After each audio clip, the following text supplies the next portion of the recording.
Welcome to Losing a Child, Always Andy's Mom. On this podcast, we journey through the devastating experience of the death of a child. Grief is seldom discussed openly in our culture, and the death of a child makes people feel even more uncomfortable. We approach the topic openly and honestly, speaking to people who have lost loved ones and experts who help care for them. Whether you are a parent experiencing loss or someone who wants to support another going through this tragedy, this podcast strives to offer hope and help.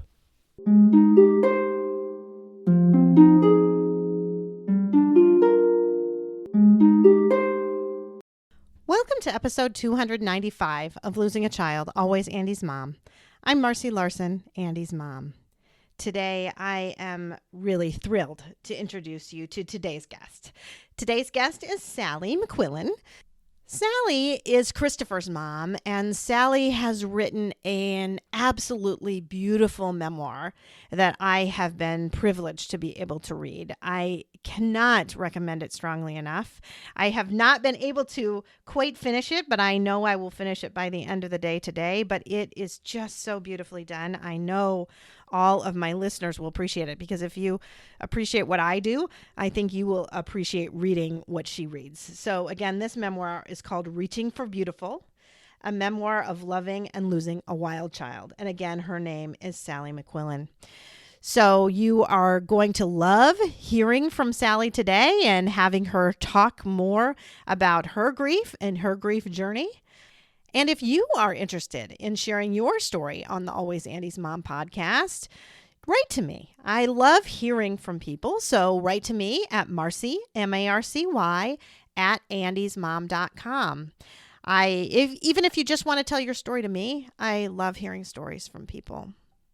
I do want to tell you, however, if you write to me over the next about 3 weeks, I will be out of the country, so I will not be good at answering emails for the next couple of weeks. We are going on a long anticipated trip. We've never gone anywhere really exotic, but we are spending a week in Italy and a week in Greece, and we'll be back at the end of May. So again, if you don't hear back from me, know that you will hear back from me probably the last week of May or more likely in early June. Right now, I just want you to sit back and really enjoy listening to Sally, Christopher's mom.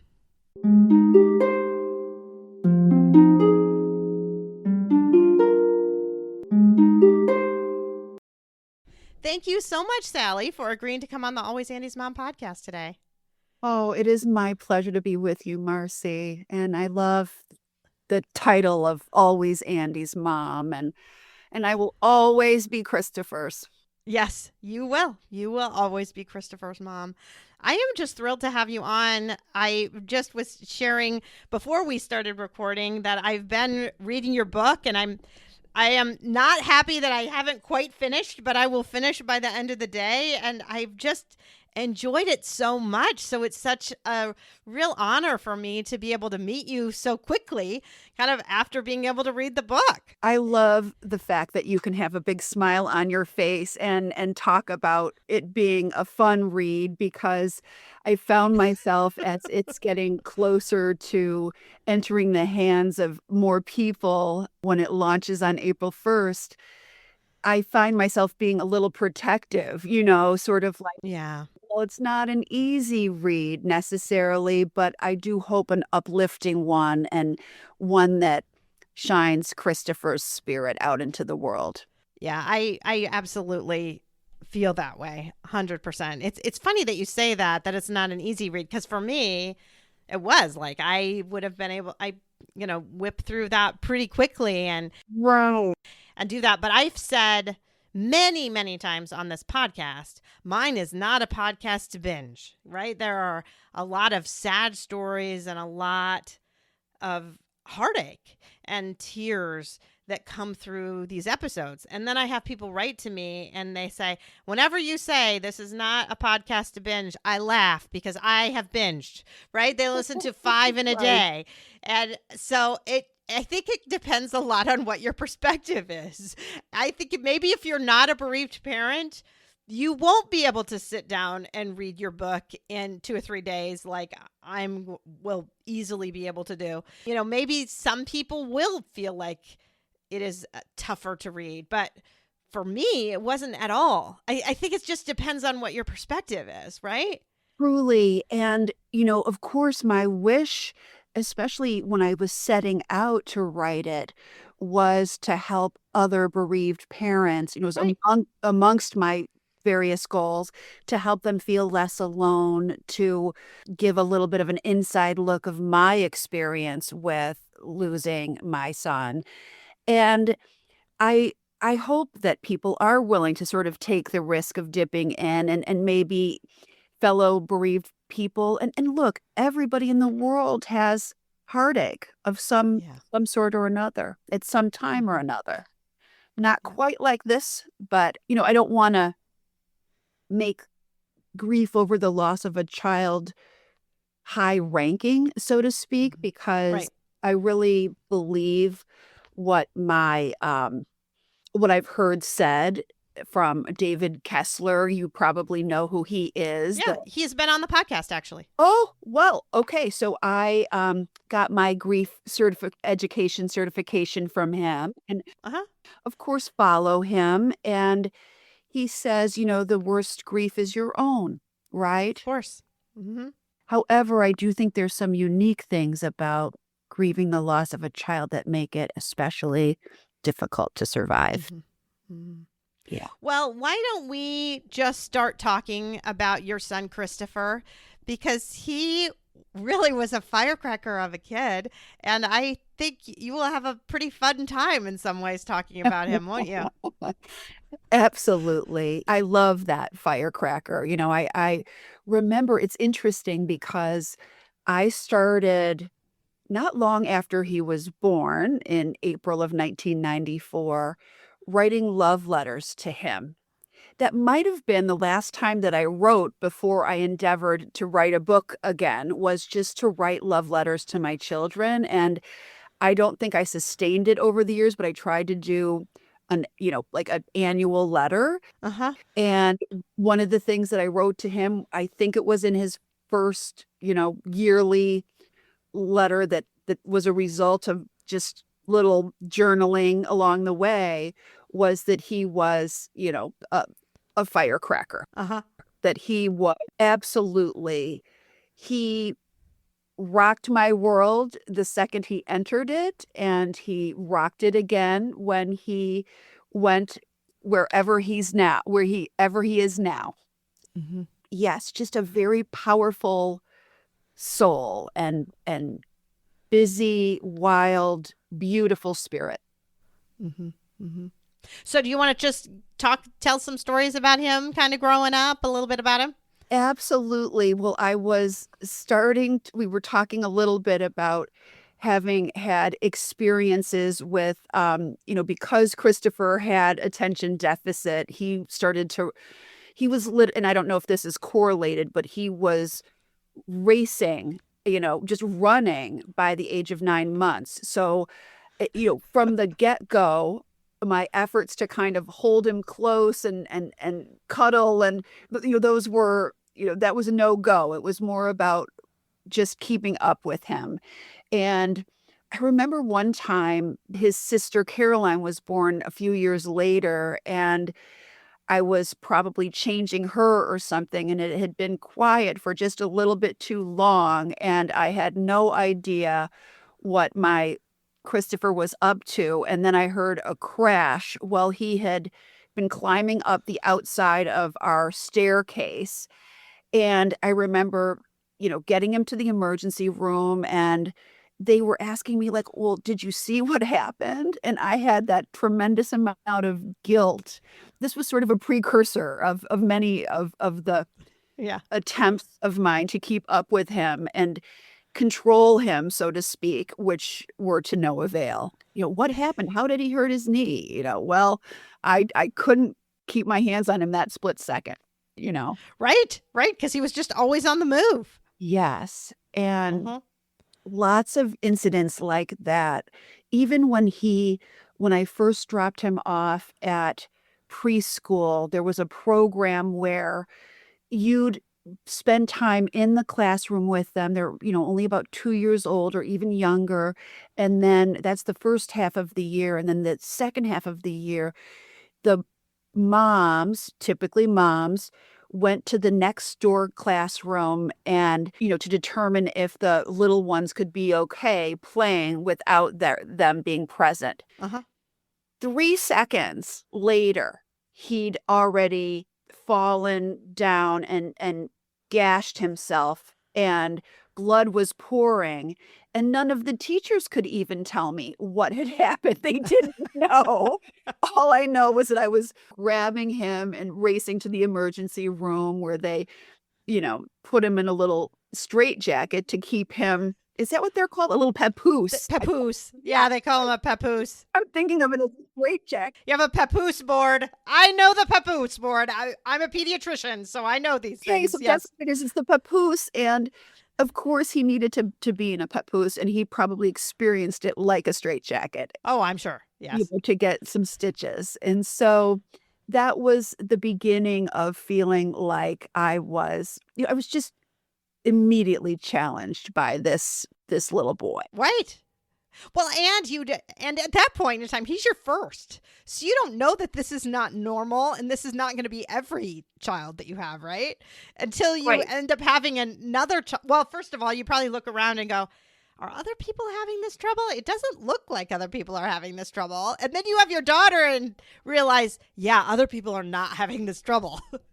It was so interesting to me, exactly like you said. We had this play group of my fellow Lamaze group moms and their babies that we ended up creating a play group with. So we would meet weekly with our little ones, and I would turn to the other moms and say, is anyone else experiencing sort of this intense, prolonged screaming at night? And, we then later discovered that Christopher was colicky, but that just sort of set the tone for the way that it was, because for the most part, other folks' firstborns were not keeping them on their toes quite the same way. But then when they had their secondborns, they were getting challenged. And so I kind of felt a little bit alone, a little bit out of my Yeah. league. And yet, it's funny. I can't think of Christopher any way than how he was, who he is in spirit, without smiling, despite the challenging nature of Mhm. trying to be what I thought was a good parent. I always Mhm. felt like I was coming up short, but I tried, and bless him for being exactly who he was, purely in the moment, Yeah. just sensitive, loving, and difficult all at once. Mm-hmm. Mm-hmm. Because you, especially as he started to get a little older, into like middle school and things like that, it became even more challenging, really, for you.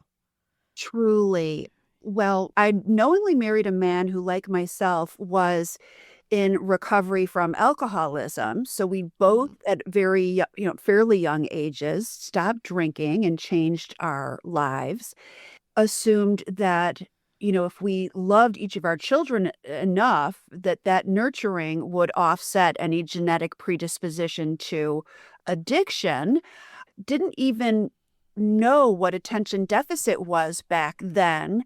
But when we diagnosed Christopher at 10 with it, I then diagnosed my husband with it. Sure, right. And then I started to appreciate. I've got to say that's so similar, because when Andy was diagnosed, I don't know, I was at my office and he had just been diagnosed, and I'm a pediatrician, and so he's actually going to go on medication through one of my partners, a different pediatrician, and I said something about, I can't even remember what I said, but my medical assistant looked at me and she said, "Well, he gets it from you." And I was like, oh, yeah. Okay. You're right. He does get it from me. It was her that had to tell me. She'd worked for me for like 6 years. And obviously, she was my reminder for many things. She was my organizer. She had to do many of those things that just didn't come as easily for me. Right. And Yeah. so for her, it was like, duh. Well, I think I have it in this memoir.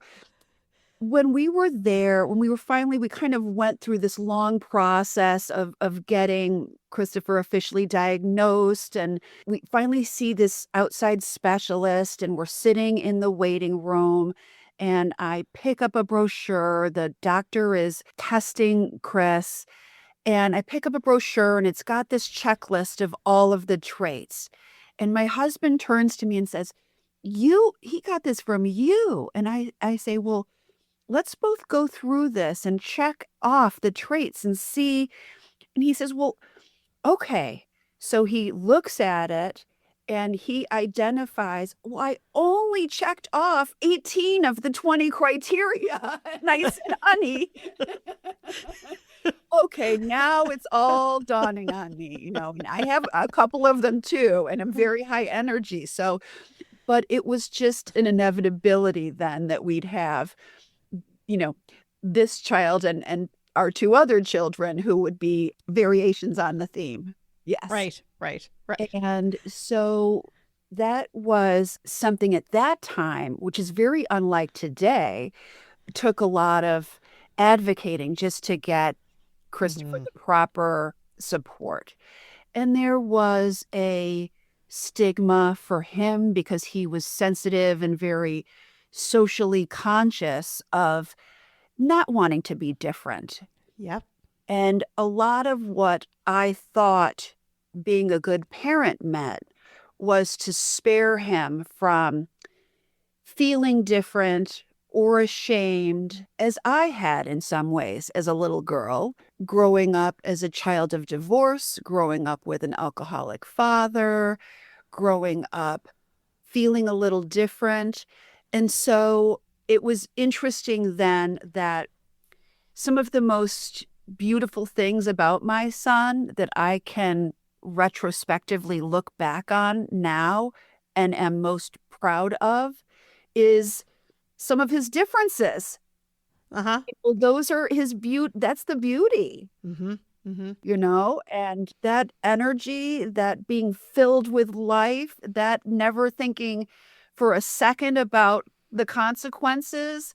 There was something just amazing about that. Frustrating but amazing all at the same time, right? Exactly. And so I also then knew that because he was impulsive, because he was extremely social, that he might potentially develop addiction. Right. And then increasingly over time, we got more evidence about the power of genes and the fact that, if you are born to alcoholic parents, even one, if you're born to two, you're twice as likely to inherit that yourself.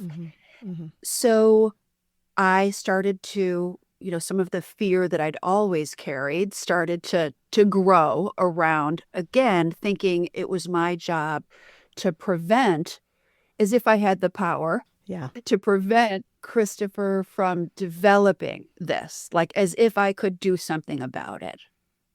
And so it meant trying to control things that weren't really controllable. And from the first time that he experienced or experimented with alcohol, it was pretty, the writing was on the wall. So then what do I do but concoct this idea that maybe if we send him away to a boarding school where he's sheltered and we can postpone the point at which he begins to drink, we can still stop this in its tracks.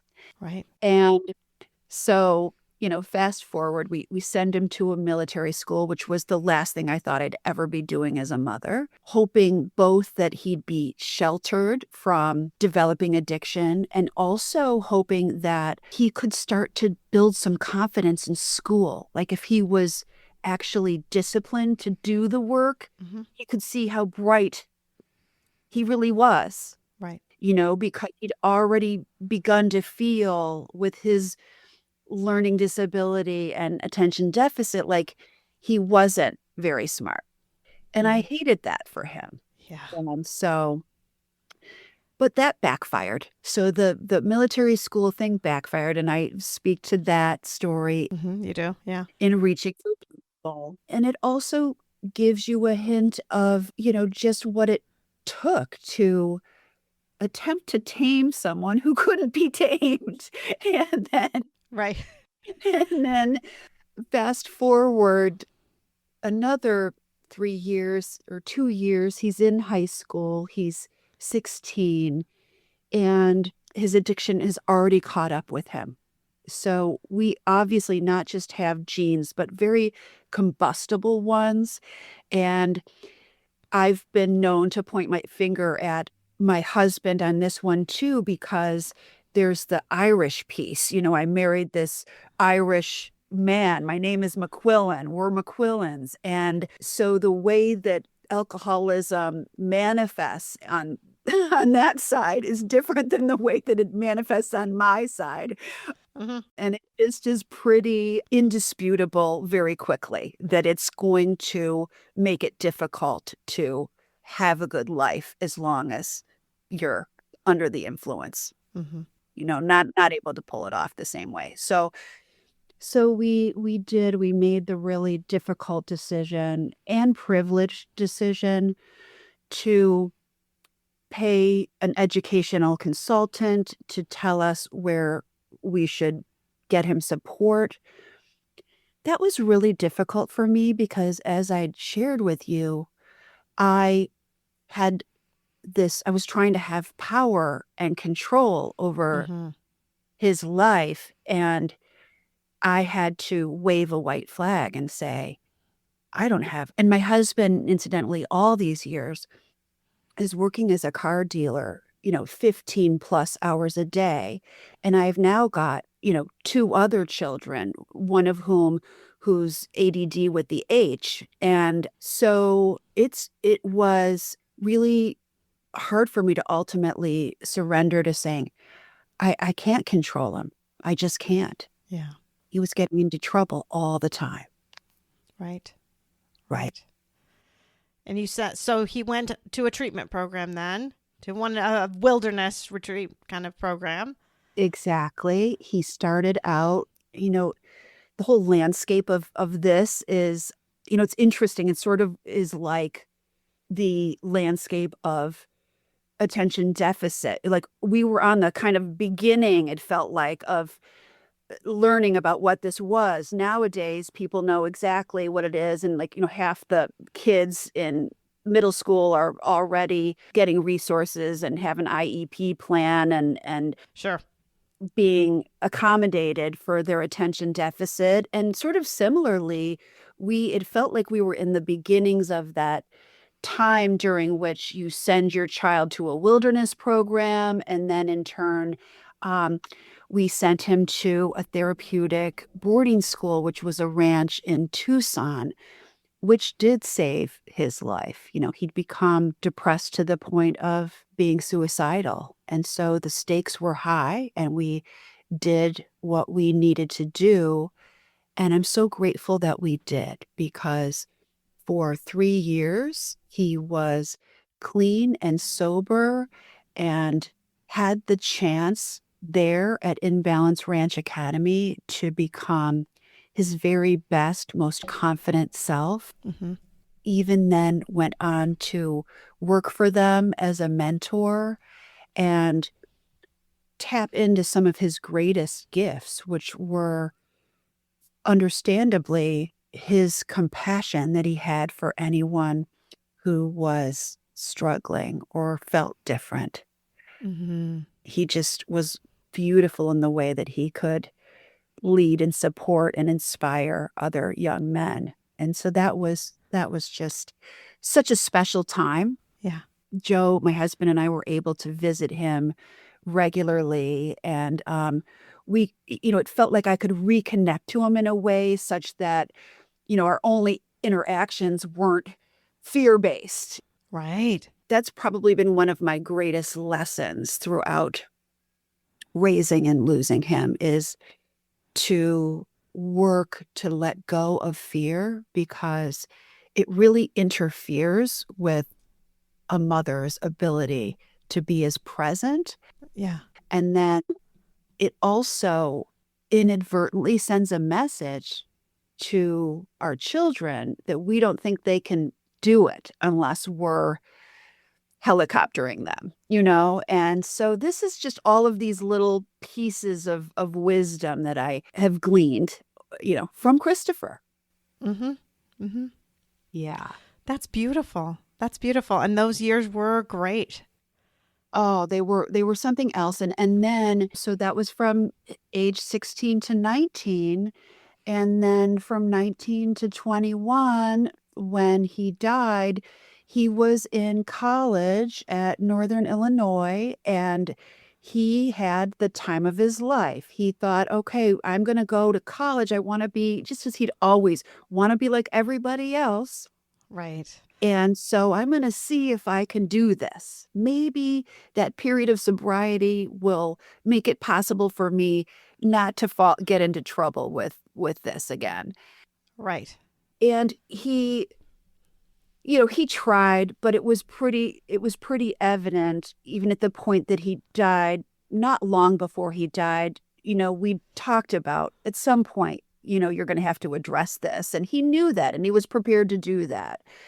And then he and 3 other boys, over their holiday break, went up to a friend's lake house where a whole bunch of guys were gathered.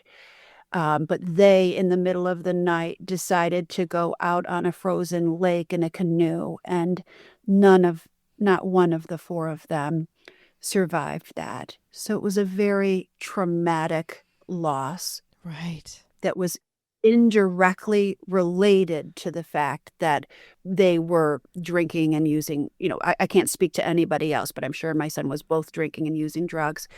And, certain people, when after Chris did die in the early, were thinking, okay, was this an overdose, or was it, and it wasn't.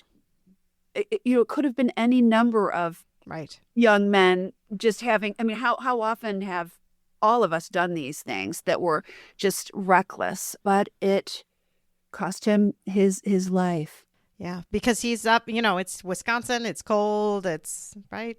Yeah. Absolutely. Very, very cold. And that was just a devastating way to have lost him. And it was a part of my journey to have to address, I think inherently, and you'd probably agree with me, Marcy, that losing a child in particular is always traumatic.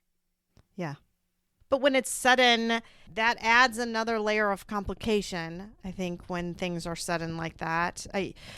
That's how you actually start your book, by talking about you are sitting at home and you're sitting by the Christmas tree thinking about how you need to take it down, and just thinking back that night, not, of course, knowing what is happening and what is about to happen over those next few hours, and how that's honestly those moments in that chair were the last moments of you having a quote unquote kind of normal life. And because after that, after you were woken in the middle of the night that night with a call that the boys were missing, you never go back from that. You don't. And so that is one thing that I have been accused of being dramatic from time to time, but I do think that you are forever changed. You are forever changed, and not necessarily in a bad way. You know what I'm saying? Yeah. It's not all bad. It's not all bad. Like, I guess I have said many, many times, I believe with my whole heart that I am a better person now than I was before Andy died. And it is oftentimes painful to say it, and it took me a long time to admit it, but it is true. Yeah. It is true Yes. that horrible circumstances can, in a way, going to the fire, refining you into something that you couldn't have been before. There's just no question in my mind that that is true, and that there was some greater plan. In my son's case, he'd had a number of near-death accidents. There was some intuitive knowing on my part that he may not be here forever. And maybe it's hard to say how much of that was just a manifestation of my fear. But I will say that when he was missing, I already knew he was gone. And it was almost like this too good to be true. Like he was too good to be true. I can't really quite put I don't know how to articulate that, but there was something so extra right about him that it's like he's meant to be in heaven, Mm-hmm. in my opinion, Mm-hmm. And I have to kind of, and I think, we parents, we find our own ways of making meaning of this, but Mm-hmm. I just, in order to survive this, have to believe that he can impact more people, and he impacted many while here, but is still impacting more people from the other side. And that's what's meant to be. Mm-hmm. Well, talk about your grief journey and what that started like and kind of what that's been like for you. There's no greater. I've been through a couple of tough things in my life, but nothing that scratches the surface of this pain. As someone who's been sensitive and suffered with depression and anxiety, and I'd had experiences, whether it was growing up with my alcoholic father who was not a loving parent, or just undergoing my parents' divorce, or getting sober at a young age, that meant that I hadn't been entirely unscathed by the world. Mm-hmm. But this scathed me. Yeah.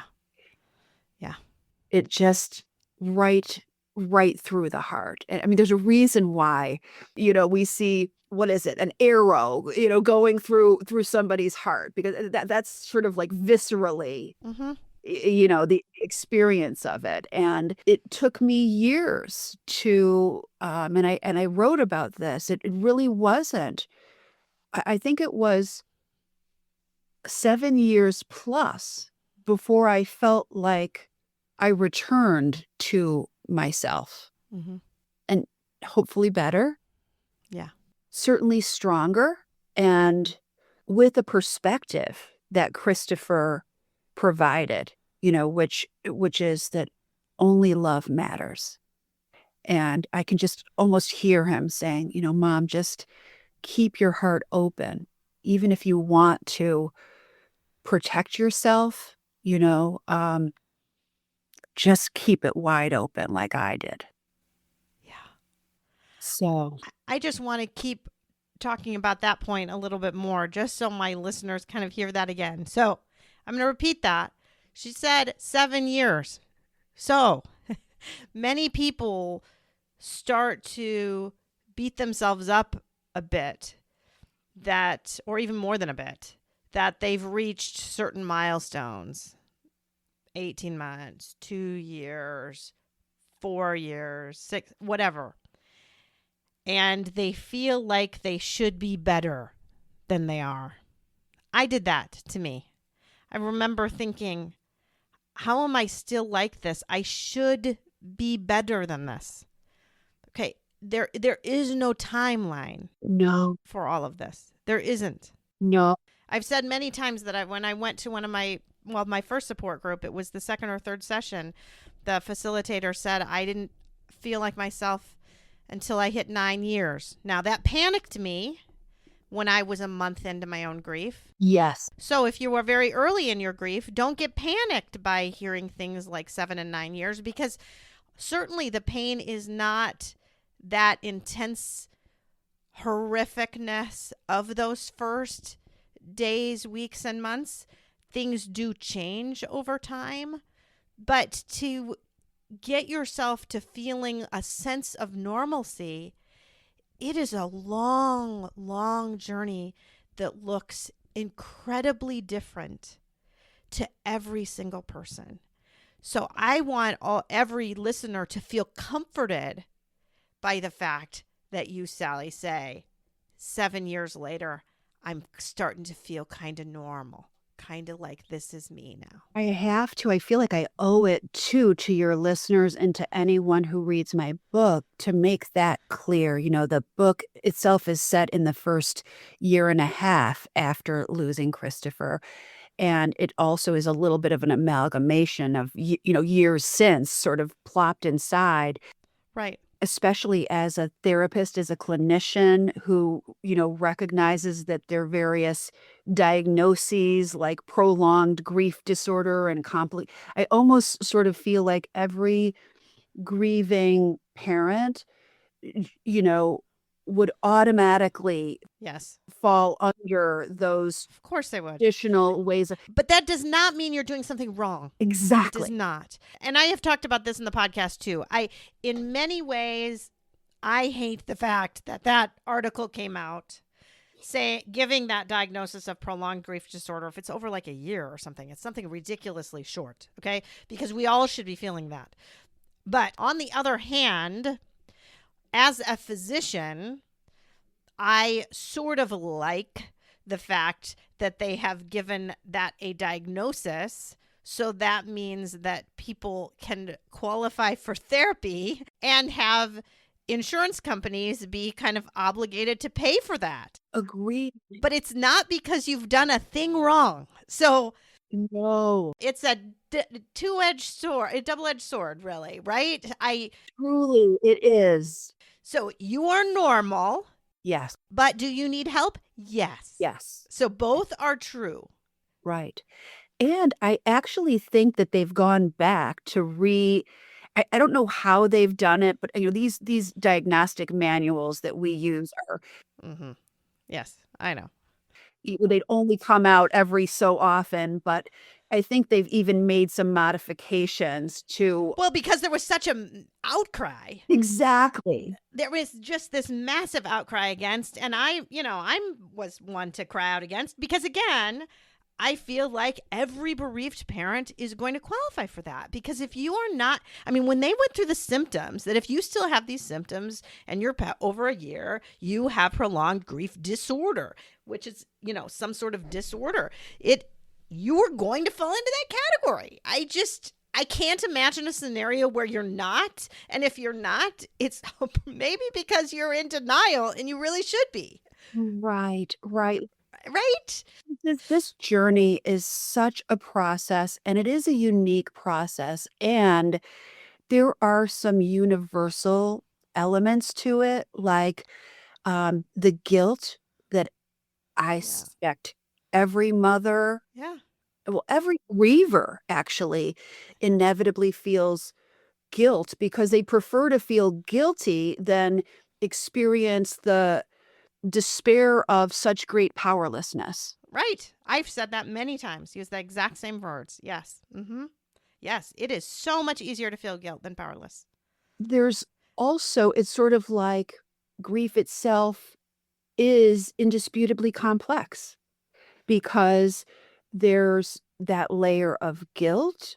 There's all sorts of peaks and valleys, ebbs and flows, ins and outs to it. Some people have such anger. Yeah. Some people, like myself, are wondering if they can stay. Can I stay here? Will I make it? And it takes time. It takes, really taking care of ourselves in ways that, self-care has become sort of this, catchword kind of a thing, but I don't use it lightly. I had to make losing Christopher a permission slip to be compassionate with myself Mm-hmm. in a way that I never had been. And much like you described, I'm really driven often to be strong in a traditional sense, like, okay, push forward, Sally, have grace. I should be this, or I should be. Pull yourself up by your bootstraps, right? That's right. Absolutely. And this is different. This is like, none of that works. And it's actually counterproductive. Yes. For me, it meant, and I really couldn't have helped it, but it was also continually like, go ahead and lean into, don't be afraid to feel this, even though it's so acute and so painful and so awful. It's in sort of letting it move through me that I could experience a little more lightness over time. Mm-hmm. My love for Christopher starts to, and the love has different places to land. It lands on his friends. It lands on celebrating him. It lands on, I think, probably my clients. It gives me purpose. And so with that happening, it starts to diffuse some of the deepest, darkest places. Mm-hmm. Mm-hmm. Yeah, it is really, really easy to be afraid of the grief. Yeah. Right? Right. Who wants to feel it? Mm-mm. It is deep and dark. We just finished a session. So I am a facilitator for Starlight Ministries. We do grief support sessions, and they're 6-week sessions. And we finished a session on lament. And honestly, it's my favorite session. Mm. It is the heaviest, I think, of all. That we have 8 different sessions. It's a 2-year curriculum. I do feel like it's the heaviest session, but was the most helpful to me because lament is such a great way to describe that tearing apart feeling that you get when you are actively grieving. It just feels like everything's being ripped from you, and lament is scary. And I remember the first time really hearing the word. Obviously, growing up in church, I had heard the word lament, and there's a chapter called Lamentations, but I hadn't really thought about it, and I hadn't really known what true lament was like. And when that day, when they talked about lament, I remember saying, wow, I am so glad to get a term for that, because I just called it the bad cry. It was just the ugly cry. It was the one that I didn't want to have happen because I was afraid I would never get out of it, right? I didn't want Yes. to feel that lament. And then when you have someone tell you that that's normal and that's okay, and, it can be biblical and it can be healing. That lament, that bad cry, you actually are going to be able to get up out of that. Right. Right? And our children, our loved ones that we've lost, want us to be able to turn our faces to the sun. They really Right. want us to have lives here that are fulfilling and joyful. And so it's not that we force that, it's just Right. simply that we move through. And lament is a beautiful word to describe, and that's part of what I try to do in this memoir too, is for people who aren't grieving themselves, so that or if they're friends with someone who's lost a child, or if they're a family of someone, Yeah. to be able to sort of see, because you can't see it here on our faces, right? But No. there's almost like this impetus to take my broken heart and show it to you, kind of a thing, to be able to find words that best expressed that pain, because there just almost aren't words in our vocabulary to express it. No. And definitely not in kind of modern language that we use. You just don't talk that way. You don't talk about lament, and you just don't. So it's freeing, I think, to be able to talk about it in that way. And you talking too, I know, I mean, people would say to me all the time, Andy would not want you to be sad. Okay. I know that. I know that. Right. But let's think about my Andy for a second. You know, my Andy felt big emotions. You know, Yes. he hit a bad golf shot or had a bad day on the golf course at 14 years old. I mean, the world was ending. Yes. Right? Yes. We Right. we were at the last game of Michigan State basketball season. They lost to Ohio State, so instead they won a share of the Big Ten tournament or Big Ten championship. Instead of winning it outright, they lost that game. Andy sobbed in the stands. So, and was, you know, when the Michigan State won, he was on cloud nine, and he hit a great golf shot. He was on cloud nine, and his emotions were big every direction. So if anyone would understand me needing to be in a puddle and crying in lament, it's my boy, because he felt those emotions too. So Yeah. that's why I think, I mean, I totally agree with you that he would not want me to live like that forever, but he'd be the first one to understand that some days I have to be there. Absolutely. And it was interesting to me to be looking to various healers and supports and see what they would say about this, as a therapist and as someone who was going to my own therapist. And ultimately, it felt like the way to reconcile because I'm very loyal. So part of my loyalty to my child, as always, Christopher's mom, is, Mm-hmm. I don't want anyone to forget that I'm devastated, sort of Right.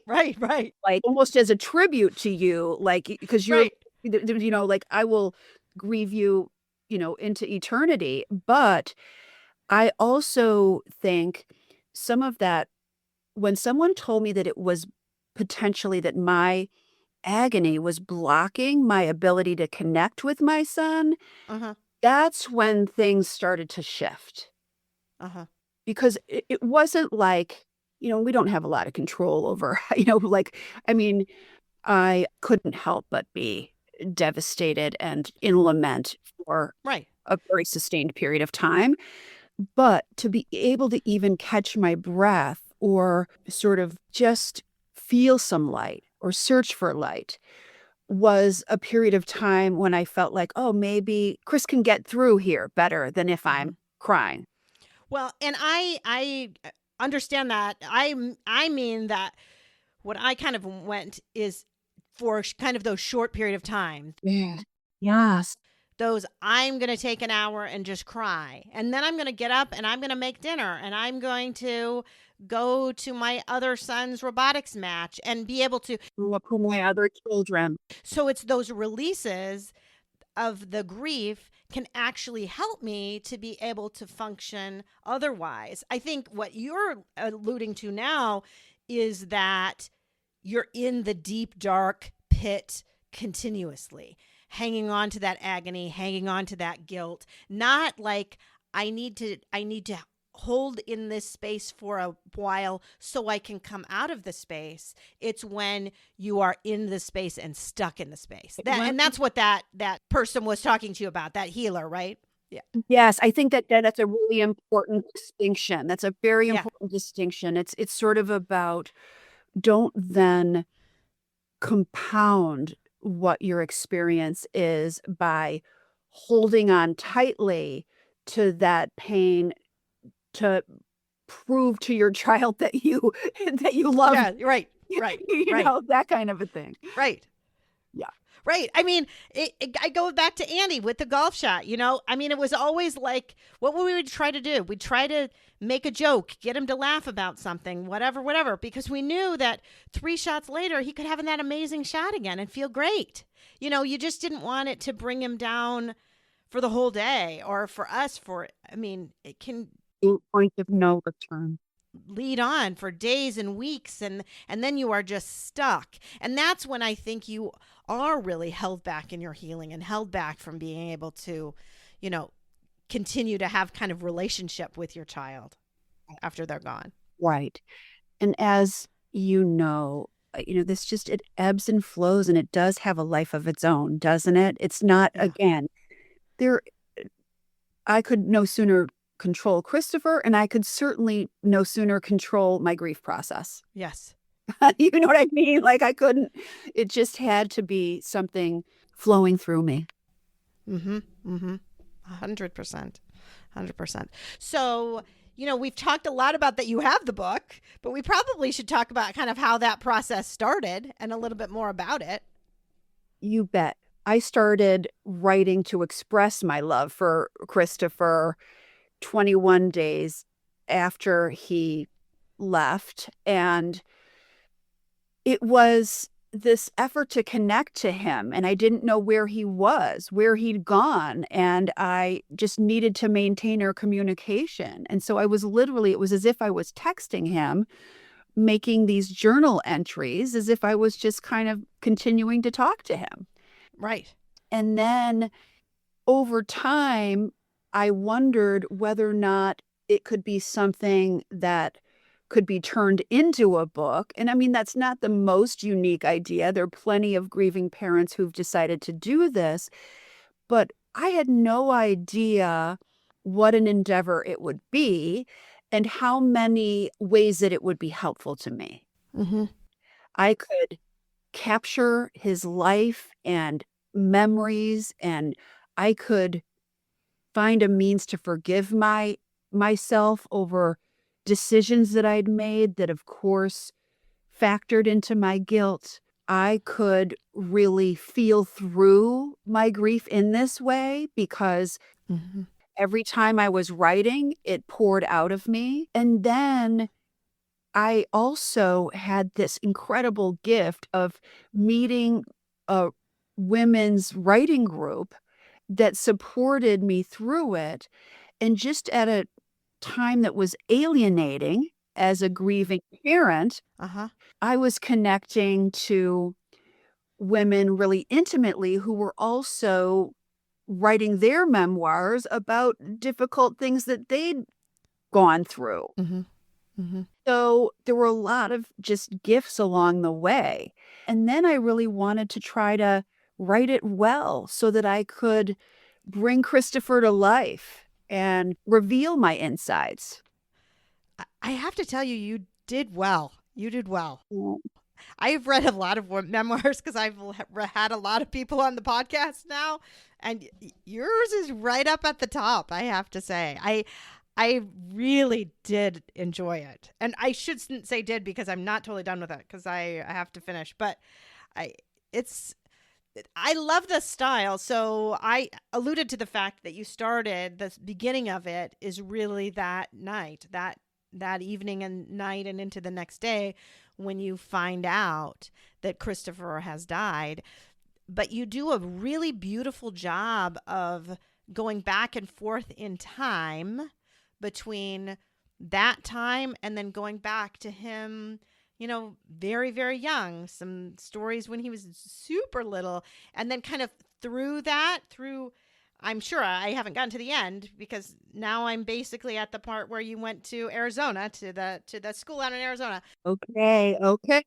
And you're 7 months in, like, when it's present, it's just done well. So we're 7 months after his death, plus we're at age like 16 after the Utah and going to Arizona is where I am right now.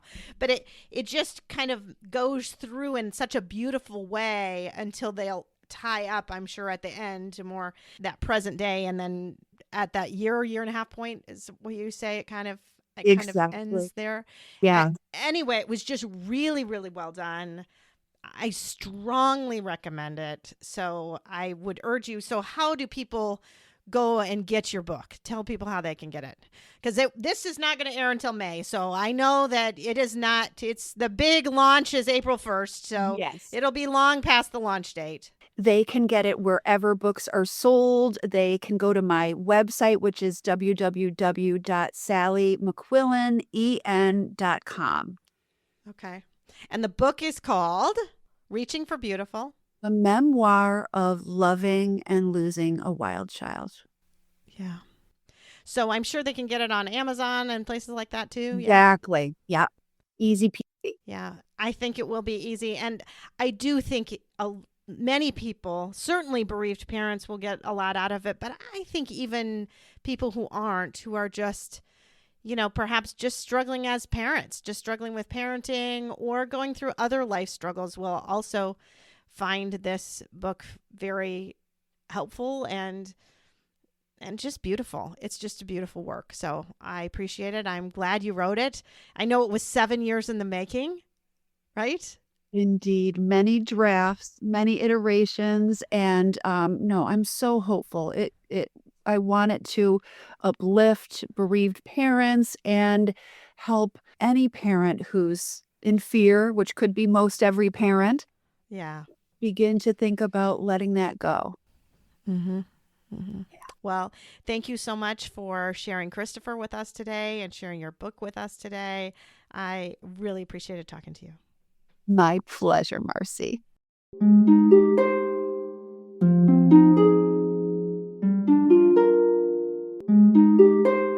Thanks for listening. If you found this helpful and would like to support the podcast, please leave a 5-star rating and comment.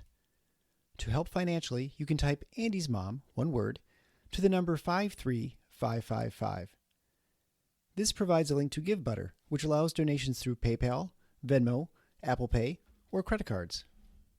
GiveButter will provide a receipt of your tax-deductible donation, or you can visit the donation page at andysmom.com/donate.